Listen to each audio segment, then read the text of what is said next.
Hello दोस्तों, मेरा नाम है विकास और आप देख रहे हैं पाई लर्निंग। लास्ट क्लास में हम साइकोमेट्री पे कुछ न्यूमेरिकल डिस्कस कर रहे थे, उसी को कंटिन्यू करते हैं। देखो आज का न्यूमेरिकल क्या है।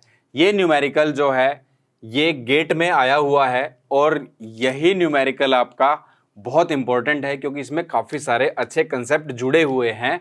तो ये न्यूमेरिकल फिर से आ सकता है या इसका कुछ पार्ट आपका फिर से आ सकता है किसी भी एग्जाम में। ईएस में भी आ सकता है और एसएससी जेई में भी आ सकता है। एसएससी जेई में तो जो पुराने ईएस के क्वेश्चन है और जो पुराने गेट के क्वेश्चन है वहां से काफी क्वेश्चन आ रहे हैं डायरेक्ट उठ के, तो इसलिए हम ये क्वेश्चन डिस्कस कर रहे हैं। क्या है? Atmospheric air at A flow rate of 3 kg पर सेकेंड। एटमॉस्फेरिक एयर फ्लो कर रही है 3 kg पर सेकेंड की रेट से ऑन ड्राई एयर बेसिस, मतलब ये जो दिखा रहा है ये ड्राई एयर का पार्ट है। ड्राई एयर इतनी फ्लो कर रही है। Enters a cooling and dehumidifying coil, cooling and dehumidifying coil में एंटर कर रही है with an enthalpy of 85 kilo joule per KG of dry air.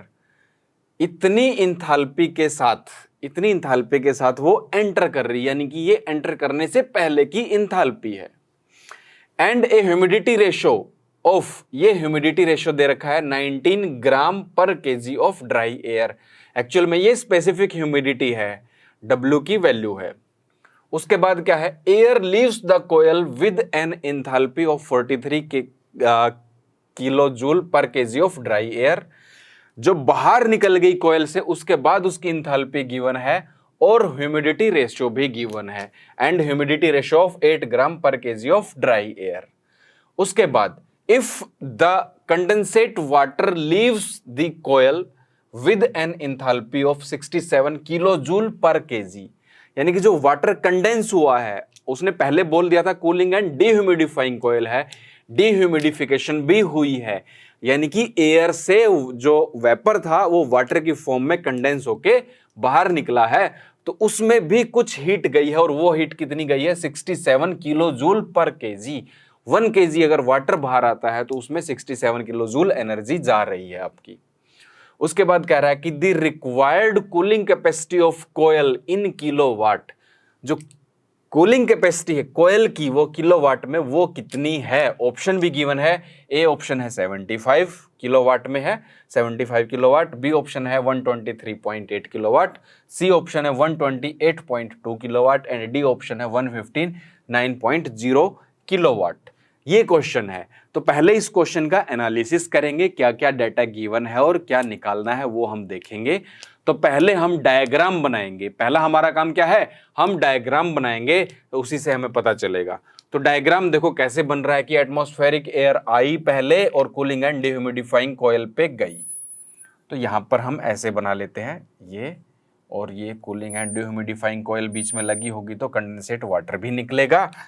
तो यहां से यहां पे सपोज कर लेते हैं ये आपकी कोयल बनी हुई, ये कोयल लगी हुई है यहां पे। यहां से स्टार्टिंग में एयर एंट्री हो रही है और यहां से एयर बाहर निकल रही है। तो जहां पे एंट्री हो रही है उस पॉइंट को ले लेते हैं 1 पॉइंट पे एंट्री, 2 पॉइंट पे एग्जिट, और ये कोयल है आपकी। देखो अब हो क्या क्या रहा है इसमें, यहां पर मास फ्लो रेट दे रखा है एयर का, तो यहां पर इस 1 पॉइंट पे MA गिवन है। MA कितना है? 3 kg पर सेकेंड। और इस 1 पॉइंट पे क्या गिवन है? एंथैल्पी भी गिवन है। एयर एंटर हो रही है with an enthalpy of 85 kilo joule per KG of dry air. तो यहां पर इस जगह पे H1 की वैल्यू भी गिवन है। H1 is equal to 85 kilo joule per KG of dry air. और क्या गिवन है? ह्यूमिडिटी रेशियो यानी कि W की वैल्यू भी गिवन है 1 पॉइंट पे। W1 is equal to 19 gram per KG of dry air, ये भी गिवन है। और क्या गिवन है? 1 पॉइंट पे यही गिवन है। फिर उसके बाद कोयल से जो लीव कर रहा है उसकी बात कर रहे हैं। Air leaves coil with an enthalpy of 43 kilo joule per KG. यहां पर H2 की वैल्यू गिवन है कितनी? 40 3 kilo joule per KG of dry air. और क्या गिवन है, ह्यूमिडिटी रेशियो भी गिवन है यहाँ पर। W2 की वैल्यू कितनी है, 8 gram per KG of dry air. और क्या गिवन है यहाँ पे क्वेश्चन में, कंडेंसेट वाटर। देखो यहाँ पर कूलिंग एंड डिह्यूमिडिफाइंग कॉइल है, तो यहाँ पर वाटर आपका कंडेंस होगा, कंडेंस होके यहाँ नीचे ड्रॉप गिरेगा, नीचे गिरेगा। तो यहाँ पर मान लेते हैं ये कंडेंसेट वाटर है। तो कंडेंसेट जो वाटर है, यहाँ से कितनी हीट आपकी बाहर निकल रही है वो बताया है इसने। Condensate water leaves the coil with an enthalpy of 67 kilojoule per KG. तो यहाँ से बाहर जो जा रही है वो जा रही है कितनी, 67 किलो जूल पर केजी। उसके बाद पूछ रहा है कि कूलिंग कैपेसिटी ऑफ कॉइल कितनी होगी। मतलब इस कॉइल से, ये कूलिंग एंड डिह्यूमिडिफाइंग कॉइल है, तो ये कॉइल भी यहां से हीट एक्सट्रैक्ट कर रही होगी, यहां से वो हीट एक्सट्रैक्ट कर रही होगी। ये 1 पॉइंट लिया, ये 2 लिया है, ये सपोज करो ये 3 पॉइंट है और ये 4 पॉइंट है। तो आपको यहां पर Q की वैल्यू पूछ रहा है कि ये Q हीट किलोवाट में कितनी बाहर निकल रही है, ये कॉइल की कूलिंग कैपेसिटी कितनी है। ये हुआ आपका क्वेश्चन। क्वेश्चन आया समझ में या नहीं आया? देखो 1 पॉइंट पे डाटा गिवन है, 2 पॉइंट पे डाटा गिवन है, कंडेंसेट वाटर कितनी हीट लेके जा रहा है वो भी गिवन है, और फिर पूछ रहा है इस कॉइल की कूलिंग कैपेसिटी कितनी, यानी कि ये कॉइल कितनी हीट रिमूव कर रही है यहां से, किलोवाट यानी कि किलो जूल पर सेकेंड में पूछ रहा है कॉइल इस एयर से कितनी हीट रिमूव कर रही है। ये हुआ आपका क्वेश्चन, ये क्वेश्चन हुआ। अब इसको सोल्व करते हैं। देखो बहुत सिंपल है सोल्व करना इसको। कैसे, इसको हम 4 पार्ट में डिवाइड कर लेते हैं। कैसे, मतलब यहां पर एयर एंट्री हुई, यहां पर एयर एंट्री हुई, एंट्री पे 1 पॉइंट ले लेते हैं, जो 1 पे आपको डेटा गिवन है। उसके बाद यहां से कुछ हीट बाहर चली गई, यहां से कुछ हीट बाहर चली गई, और यहां से आपका क्या हुआ, आउटलेट हुआ। आउटलेट कह सकते हो या एग्जिट कह सकते हो। आउटलेट कितने पॉइंट पे हुआ, 2 पॉइंट पे आउटलेट हुआ। और यहां से ये वाली जो एनर्जी गई है, इस पॉइंट को ले लेते हैं, 3 पॉइंट पे लेके गया कौन सा, कंडेंसेट वाटर। कंडेंसेट वाटर इसमें से कुछ हीट ले गया, और कुछ हीट जो लेके गया यहां से, इसको नाम दे देते हैं दिस इज 4 पॉइंट। 4 पॉइंट पे ये कौन सी लेके गई, कॉइल, और यही आपको निकालनी है 4 पॉइंट पे। एनर्जी इक्वेशन लगा देंगे इसमें, क्या लगाएंगे, एनर्जी इक्वेशन। एनर्जी इक्वेशन का मतलब क्या है, E1 जितनी एनर्जी आई E1 से वो कहां गई, इक्वल टू वो कहां डिस्ट्रीब्यूट हुई, देखो E2 में गई, प्लस E2 गई, E3 गई, और प्लस कौन सी गई, E4। और जो वैल्यू निकालनी है आपको, ये E4 की ही वैल्यू निकालनी है। तो ये वैल्यू निकालनी है, और ये वैल्यू किस में निकालनी है, किलोवाट में। तो आपके पास अगर E1 की वैल्यू किलोवाट में हो, E2 की वैल्यू किलोवाट में हो, और E3 की वैल्यू किलोवाट में हो, तो इनको हम पुट कर देंगे, और पुट करने के बाद आपके पास ये E4 की वैल्यू आ जाएगी। तो पहले E1, E2, E3 इनको किलोवाट में निकालते हैं। इनको किलोवाट में कैसे निकालेंगे, अब यहां पर हम वही डिस्कस करेंगे। तो पहले देखो, पहले क्या करना है आपको, यहां 1 पॉइंट पे H1 की वैल्यू गिवन है, और ये किसमें है, kilo joule per KG of dry air, kilo joule per KG of dry air. और मास ऑफ एयर कितना आ रहा है, 3 किलोग्राम पर सेकंड। अगर मास ऑफ एयर को इससे मल्टीप्लाई कर दे तो टोटल इंथैल्पी आ जाएगी इस 1 पॉइंट पे कितनी है, और वही इसकी क्या होगी, एनर्जी होगी, वही इसकी एनर्जी होगी। तो total enthalpy eight inlet, inlet पे टोटल इंथैल्पी आपकी क्या होगी, कैपिटल H1 लिख लेते हैं, तो ये क्या होगी, MA 1 पॉइंट पे इंटू H1, और MA1 क्या है, 3 किलोग्राम, और ये किलोग्राम क्या है, ये ड्राई एयर है, तो हम इसको लिख लेते हैं 3 किलोग्राम ड्राई एयर पर सेकंड, यूनिट साथ में लिखेंगे ताकि आपको पता लगे कि किस यूनिट में आ रही है आपकी E1 की वैल्यू। ये H1 है और यही E1 ही भी होगा।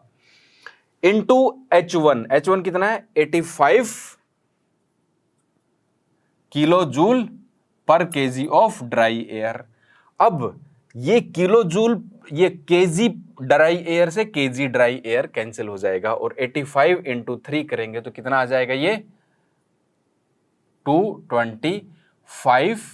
क्या बचा यहां पर, ऊपर बचा किलो जूल और नीचे बचा सेकंड, तो ये आया आपके पास 225 किलो वाट। और ये वैल्यू किसकी आई, E1 की।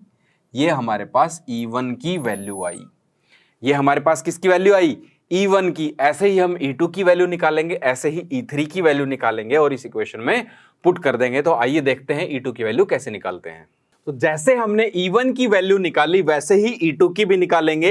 E2 की वैल्यू मतलब इस 2 पॉइंट पे वैल्यू निकालेंगे। E2 का मतलब क्या आएगा, कैपिटल H2 और कैपिटल H2 का मतलब Ma2 इंटू H2। अब मास फ्लो रेट जो एयर की है जो यहां है वही यहां होगी, mass flow rate of air change नहीं होगी। तो यहां पर Ma की वैल्यू लिख सकते हो आप, ये भी 3 kg पर सेकेंड, तो ये भी वही होगी।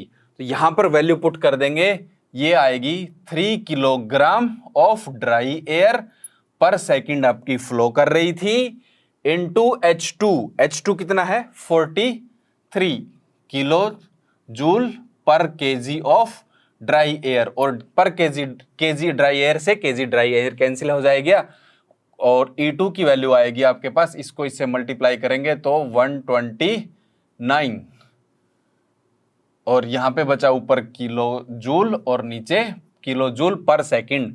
तो ये आपके पास आई E2 की वैल्यू। और किलो जूल पर सेकंड को आप किलोवाट भी लिख सकते हो, तो 129 किलोवाट।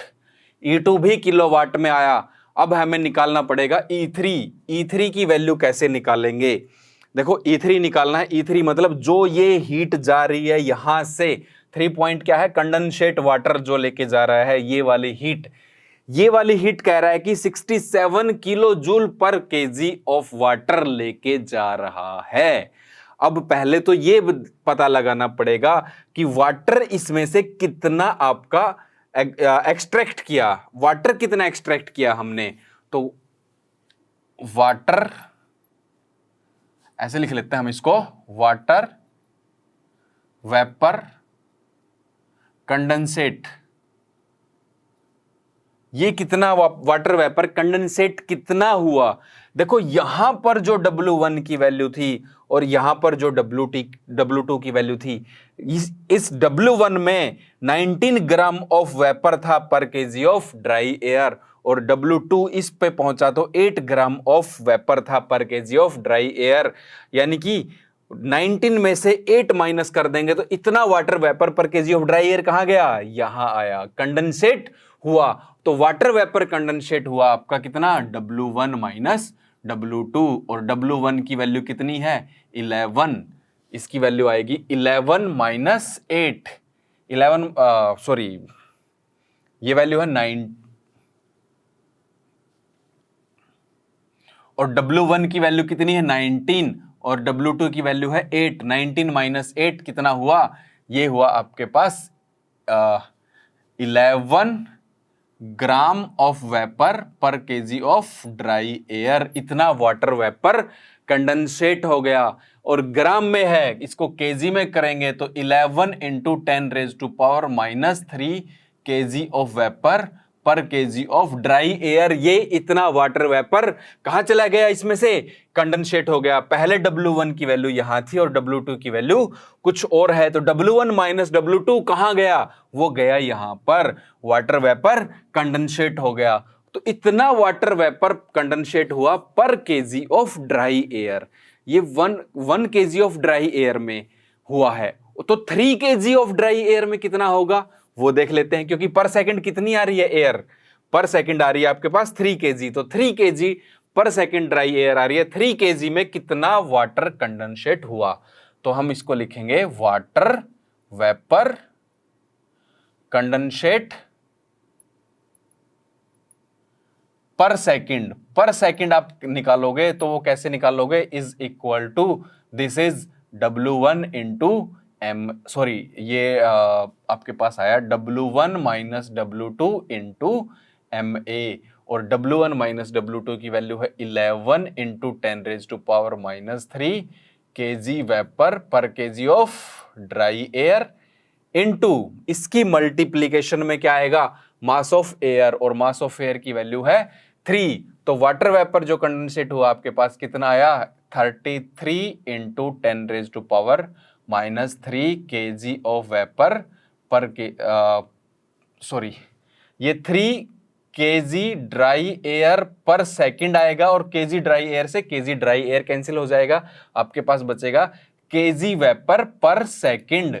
इतना वेपर कंडेंसेट हुआ, इतने kg वेपर पर सेकंड आपके कंडेंसेट हो गया। तो इतना kg वेपर पर इतना kg वेपर पर सेकंड कंडेंसेट हो गया, और 1 kg हाँ ठीक है, और ये जो वाटर वेपर यहां पर हीट लेके जा रहा है वो क्या लेके जा रहा है, 67 kilo joule per KG. 1 KG में 67 किलो जूल हीट जा रही है बाहर, तो इतने केजी में कितनी हीट जाएगी वो हम निकाल लेंगे। तो यानी कि डायरेक्टली लिख लेते हैं E4 की वैल्यू आएगी 67 kilo joule per KG of water या वेपर, इसको ऐसे भी लिख सकते हैं, इनटू ये वाली वैल्यू कर देंगे, ये वाली वैल्यू करेंगे तो 33 इंटू 10⁻³ और इसकी यूनिट क्या है, केजी वेपर पर सेकंड। देखो केजी वेपर से केजी वेपर कैंसिल हो जाएगा, किलो जूल पर सेकंड यानी कि किलोवाट में आएगा, और E4 की वैल्यू आएगी दैट इज 2.21 किलोवाट। ये आपके पास आई E4 की वैल्यू। अब आपके पास E1 भी है, E2 भी है, E3 भी है। सॉरी ये E4 नहीं, ये क्या है, E3। ये आपके पास वैल्यू आई E3 की, E3 की वैल्यू भी आई, तो E4 की वैल्यू हम आराम से निकाल सकते हैं। देखो इसमें अगर कोई डाउट लग रहा तो फिर से बता देते हैं आपको कि यहां पर जो W1 आ रहा था और यहां पर W2 है, तो W1 माइनस W2 करेंगे तो हमें पता चल जाएगा कि कितना वेपर कंडेंसेट हुआ है, कितना वेपर कंडेंसेट हुआ, बट वो आएगा पर केजी ऑफ ड्राई एयर में, पर KG of dry air. 1 KG dry air में कितना वेपर कंडेंसेट हुआ है वो देगा आपको W1 माइनस W2। और यहां से मास ऑफ एयर कितना आ रहा है, 1 सेकंड में कितना मास ऑफ एयर आ रहा है, 3 केजी, यहां पे है ना 3 केजी पर सेकंड। तो 3 W1 माइनस W2 देगा 1 केजी ड्राई एयर से कितना वेपर आपने निकाला।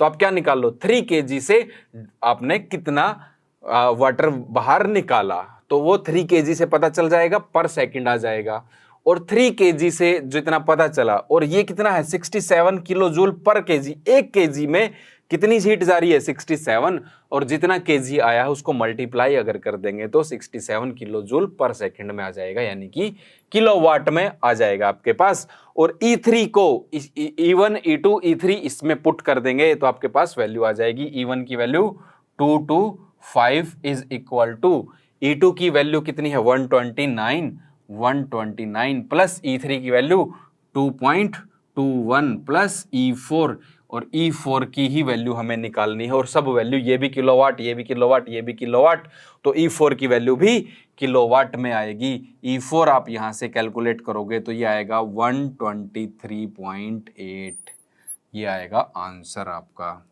ये आएगा 123.8, ये ऑप्शन आएगा। ये 2 मार्क्स में क्वेश्चन आया था गेट में। तो आई होप कि आपको क्वेश्चन समझ में आ गया होगा।